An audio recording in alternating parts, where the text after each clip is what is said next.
আলোচিত ভাইরাল মহিষ ডোনাল্ড ট্রাম্পকে এই বছর কোরবানি দিতে দেওয়া হবে না শুধুমাত্র স্বরাষ্ট্রমন্ত্রী সালাউদ্দিন আহমেদের হস্তক্ষেপের কারণে। এটা কি অদ্ভুত একটা নিয়ম বলেন। মনে রাখবেন, এই ট্রাম্পের মতো দেখতে মহিষটাকে যে এই বছর কোরবানি দিতে দিলেন না, এর কারণে আগামী বছর অসুস্থ প্রতিযোগিতা খামারিদের মধ্যে শুরু হবে। দেখেন, এটা ভয় না অন্য কিছু আমি জানি না, এবং আমার জীবনে প্রথম দেখলাম যে একটা প্রাণী ট্রাম্পের মতো হুবহু চুল কাটিং ফেজ হওয়ার কারণে, এই ছোট ছোট কয়েকটা বিষয় তার মধ্যে দেখার কারণে একটা প্রাণীকে কোরবানি দিতে দেওয়া হবে না, এটা আমার কাছে আত্মমর্যাদার হয়ে লেগেছে। এটা আমার কাছে একটা অশনি সংকেত মনে হয়েছে যে এটা কি অদ্ভুত একটা নিয়ম, যে খামারিরা তাদের কোনো মতো একটা গরু হইলেই বলবে এটা অমুকের মতো, এটা সমুকের মতো।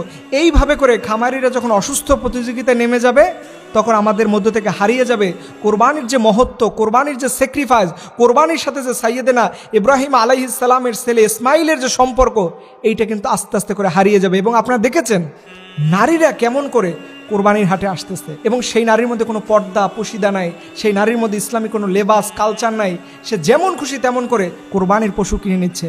প্রিয় ভাই এবং বোনরা, আপনাদের আমি কোন ভাষায় বুঝাবো যে এটা আমাদের জন্য অসুস্থ প্রতিযোগিতা, এর মাধ্যমে আমাদের সমাজে কোনো কল্যাণ হতে পারে না।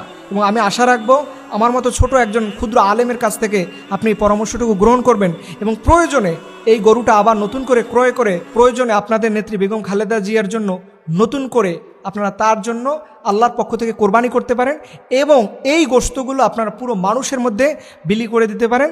এটা সবচাইতে ভালো একটা কাজ হবে বলে আমি মনে করি, এবং আশা রাখবো আমার এই ছোট্ট পরামর্শটুকু আপনারা গ্রহণ করবেন।